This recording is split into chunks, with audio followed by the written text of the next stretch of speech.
An interesting thing that I had to do in getting ready for today was to drop back a little bit and rethink the approach to this topic, because most of these presentations we discuss things like spoliation and preservation and whatnot in terms of, yes, authentication to get your evidence into the proceeding that you're preparing for, but also in terms of avoiding sanctions.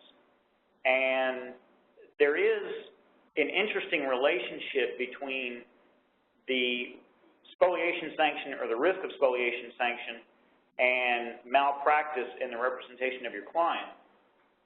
Although, to a degree, that distinction in some circumstances may not matter.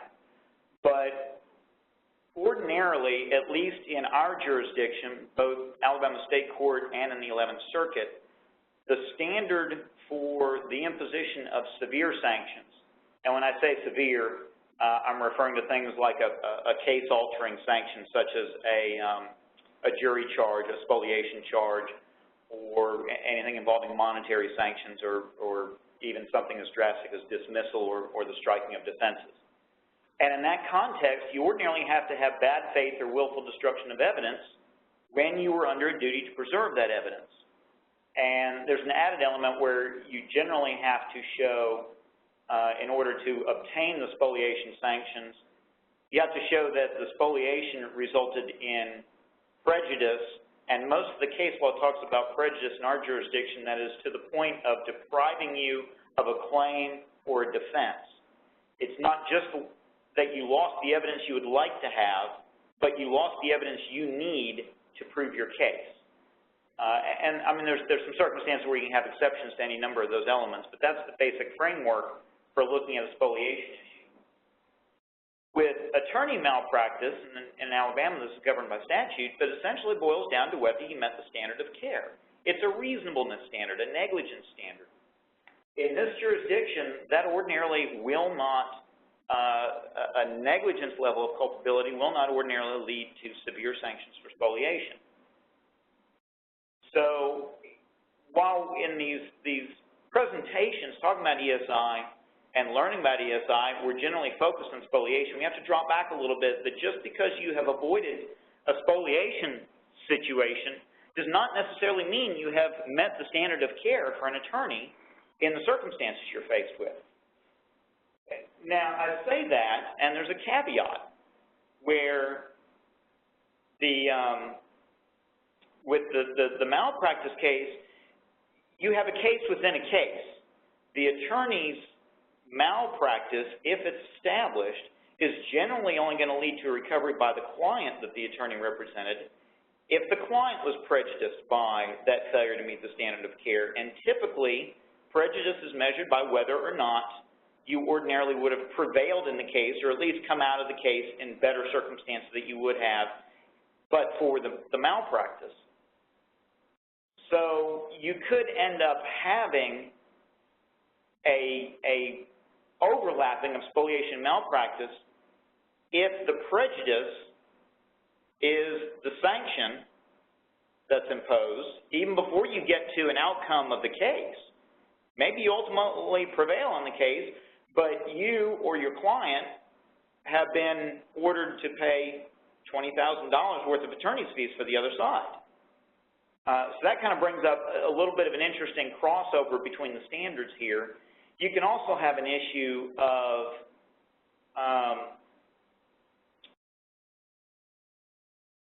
not just as the outcome of the sanction, but in a little bit of a deviation from the bad faith requirement, such as in a products case. Ordinarily, even if there's no bad faith, under most circumstances, if the defendant does not have an opportunity to inspect the allegedly defective product, the product claim goes out. You may still have a breach of warranty claim in the case, but the plaintiff is ordinarily going to lose that product liability claim. That can be a low-tech situation before we even get into ESI, but it would certainly probably apply in the same way if there's ESI involved in establishing the defect of the product. So that's a little bit of an aberration from the usual standard under spoliation of having to have bad faith in a case-altering outcome vis-a-vis dismissal, in which you could certainly have a malpractice issue. So for the rest of the conversation, for the most part, we're dropping back a little bit from spoliation by way of avoiding sanctions, but keep in mind the sanction itself could be the prejudice that is involved in the malpractice claim. And we see on the slide there two cases, Silvestri and Flory, and the purpose of those two cases is to bring you examples of what Paul was just talking about, where the sanction for the spoliation is actually the injury that is suffered by the client for purposes of the malpractice claim. Silvestri, as you can tell from both of those, General Motors Corp. And Daimler Chrysler, both of those are automobile, basically product liability cases. Silvestri, there was the claim made that the airbags in an automobile did not inflate properly in a collision situation. And there was an automobile collision. From the description in the case, a fairly significant collision between a car and a fence and then a tree. And the airbags did not deploy in the car, and the driver of the car was injured. For several months, the car was available for inspection. It then was disposed of through the ordinary course of insurance. It was not, nobody attempted to go burn the car or hide it or anything like that. It was the ordinary course of the insurance company totaling the car and then taking it and disposing of it. But then the plaintiff, Silvestri, then comes along later and sues General Motors, alleging that the car was defective in the sense that the airbags did not deploy under circumstances in which they ordinarily should deploy. And General Motors' response is, well, we need to inspect the computer-stored use data in the electronic control module in the car, that there's an electronic control module that records information about speeds and braking and that sort of thing, and whether there was any kind of a malfunction of the airbags that didn't deploy. But by then, of course, the car was gone, and General Motors could not inspect the car. Well, that's not entirely true. They found the car later. It had been repaired and sold. So there's something for you to understand there. The car was repaired and sold to somebody else. They actually found the car, was able to get readings off of the electronic control module that showed, according to General Motors, that the airbags had not malfunctioned. And so the issue in the case came down to actually looking at the structure of the car. The plaintiff's expert took the position that the collision occurred under circumstances that should have deployed the airbag, and the plaintiff's expert was able to inspect the car in its destroyed state, with all of the collision evidence on it. The General Motors expert was only able to find the car after it had been repaired and sold, and he expressed the opinion, the General Motors expert expressed the opinion that it was not enough simply to look at the readings on the electronic control module of the car. You had to look at those readings in the context of the crush patterns on the body of the car. And of course, by the time the GM expert got to the car, it had been repaired and it no longer had any of the crush evidence left on the body of the car. And so General Motors filed a motion for sanctions, say that the plaintiff spoliated the evidence of the defect in the car by failing to either preserve the car for General Motors to inspect it after the suit was filed, or at the very least, notify General Motors that where the car was and could be inspected prior to it being disposed of by the insurance company. Basically, Flory is essentially the same fact, but it's an 11th Circuit case and gives you 11th Circuit discussion of it. And the court in Silvestri and Flory both said that because the car itself was the only evidence on which the defendant companies could defend themselves, the manufacturing companies could defend themselves, the plaintiff's failure either to preserve the car or to at least notify the manufacturer of the availability of the car for inspection before it's disposed of amounted to sanctionable spoliation. And the sanction imposed in both cases was dismissal of the plaintiff's claim.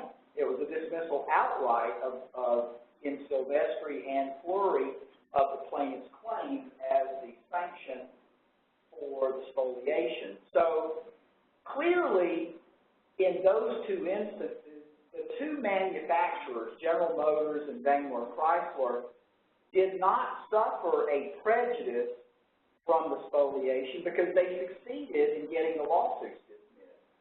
But what about the plaintiff in each of those cases?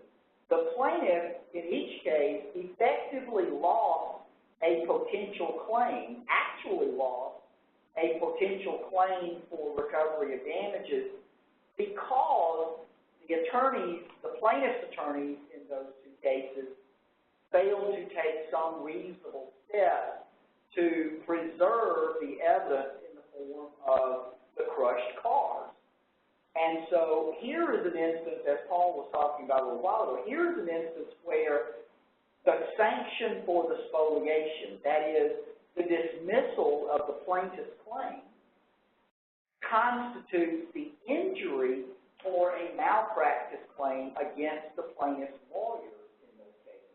So that's where you have to keep in mind that the spoliation of evidence does not necessarily limit itself to an evidentiary situation in the original lawsuit, but it also can amount to sort of a backfire on the plaintiff's lawyers, and I suppose it could be in any situation, not just necessarily plaintiff's lawyers, but where any lawyer is in possession of some evidence, and in the words of Flory, can reasonably anticipate that litigation will occur. That's the standard in federal court. It's the same thing expressed in Silvestri. In fact, Flory cites Silvestri for that proposition, that if a party or an attorney is in possession of evidence and can reasonably anticipate that litigation will occur in which that evidence is relevant and useful to his adversary, the failure to preserve that evidence can be spoliation. And while that spoliation may result in the dismissal of the lawsuit, and therefore General Motors and Daimler Chrysler don't really suffer a harm, the plaintiffs whose claims were dismissed suffer a harm, and that's where the potential for malpractice comes in from a failure to preserve evidence. And in Silvestri, the opinion in that case actually notes that there was a malpractice claim filed by the plaintiff against his original counsel. So here on this slide, there are a few other cases here. You'll note the first two are Alabama cases, Alabama civil appeals cases. Russell versus East Alabama Health Authority is the case that I mentioned earlier, and the form of ESI that's involved in that case is a surveillance video, a security surveillance video. And what happened there is Russell was a lady that walked into a hospital operated by East Alabama Health Authority and somehow ended up falling down and fairly severely injuring herself. Now, I put it that way to try to leave it sort of neutral about how it happened, but she ends up falling and being injured fairly significantly in the lobby of this hospital. And she ultimately filed a classic slip and fall case against the hospital, East Alabama Health Authority, alleging that there was some defect in the carpet that caused her to slip and fall. There's a long quotation from her deposition in the Russell opinion, where the long and the short of that is she was questioned extensively about, what was the defect? What did you see in the carpet? Did you see a wrinkle? Did you see a hole? Did you see some defect that you tripped over? And her answer all along was, no, I don't know what I tripped over. I didn't see any defect, didn't see a wrinkle. I don't know what caused me to slip and fall. And so she couldn't identify a defect that caused her to fall and be injured. During the course of discovery, it was discovered, of course, and it's fairly common in hospital facilities and everywhere, that there were security surveillance videos that were maintained throughout the hospital, in the lobby. In fact, there were various angles of video in the lobby, but under the hospital's ordinary retention policy, those videos were recorded digitally, and depending upon how frequently the video was used, it typically ended up being recorded over in periods of time ranging anywhere from 40 days to up to 6 months after the original video was taken. East Alabama Health Authority admitted that the video of the incident of Ms. Russell falling in the lobby of the hospital had been recorded over. They no longer had it because they had failed to preserve that information. Now, the interesting twist there is that the defendant's failure to preserve some evidence that could be useful to Ms. Russell for showing what caused her to trip and fall in the lobby of the hospital, but the Court of Appeals faulted Ms. Russell's lawyer for failing to notify East Alabama Health Authority to preserve that video. They pointed out that the hospital had an ordinary business practice of recording over video information anywhere from 40 days old to 6 months old, and the attorney representing the plaintiff had failed to notify the defendant of a potential for litigation and for preserving that video recording. So again, the question that the Court of Appeals began to address there is, who is it that can reasonably anticipate the advent of litigation? The plaintiff, generally speaking, is in a better position to anticipate that the plaintiff is going to initiate litigation, and therefore the plaintiff has some duty to notify a potential defendant of the need to preserve evidence. And in the absence of that notice, the defendant cannot be said to first to have reasonably anticipated litigation it knew nothing about, because it received no notice from the plaintiff about it until later when suit is filed. And that it cannot be said under the Alabama standard that the hospital or the defendant in this case willfully and intentionally destroyed evidence that was useful to the adversary, because the hospital didn't know that the video evidence was needed or useful, needed by or useful to Russell at the time it was recorded over. So the standard that's expressed for spoliation in Russell versus East Alabama Health Authority is, and it's not a new standard. It goes back in a very long line of cases that cited there in the case.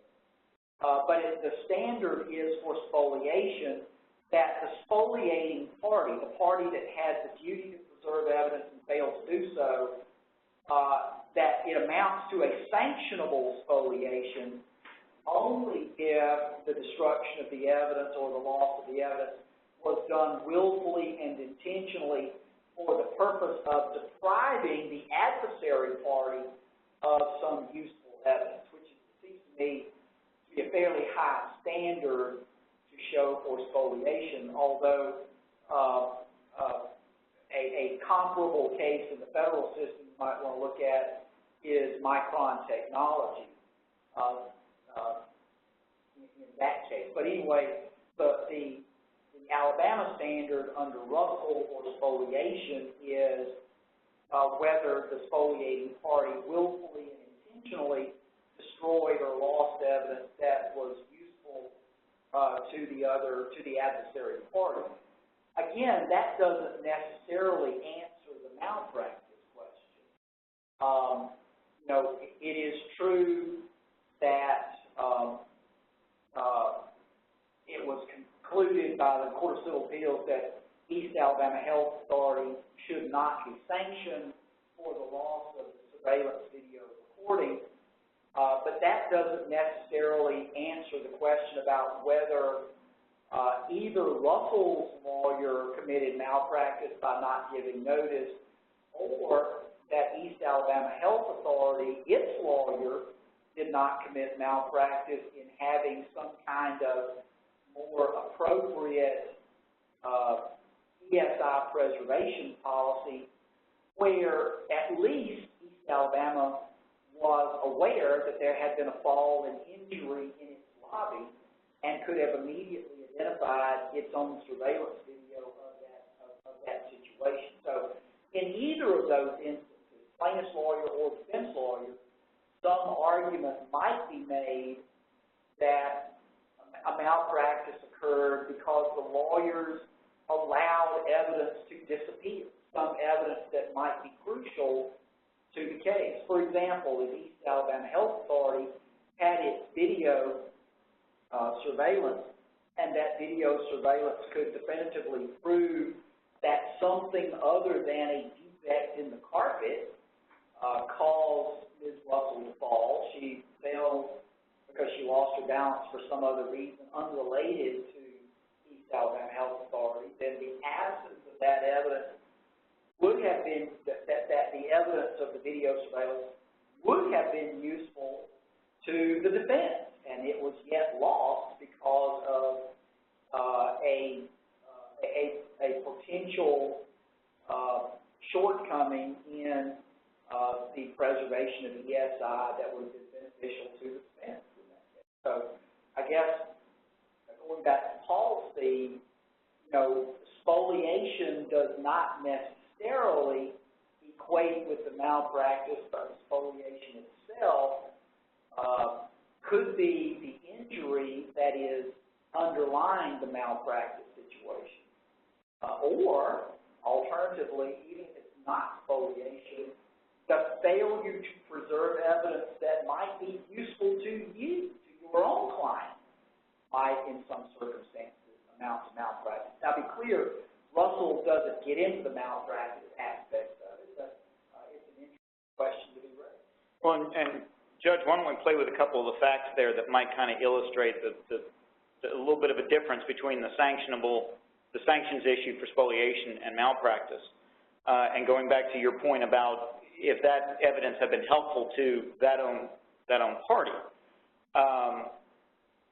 If there's a sanctions motion brought, if the lack of the videotape kills the claim, you know, then you may have sanctionable conduct. But let's suppose that there was a witness to the incident, whether it was a fall, as in the Russell case, or a fight, or whatever. While quite often the lawyers, for presentation purposes and for purposes of the impact, would love to have the videotape to show the jury or the judge. But if there was a witness, if a spoliations motion is brought, odds are, I would think, the court is probably going to say, well, you're not prejudiced to the point of losing a claim or defense. You have a witness you can put on. You may not have the evidence you would like, but you have evidence. Let's suppose it's a lousy witness. They were 25 yards down the hall, and they have a string of convictions for theft and fraud. Are you probably going to avoid the spoliation sanction? Under the case law I've seen, for the most part, you will. Are you necessarily going to avoid the malpractice claim because you failed to take steps to preserve the evidence that was a heck of a lot better than that witness? You may still have that issue. Right. And I think kind of adding in a couple extra facts helps illustrate the difference there.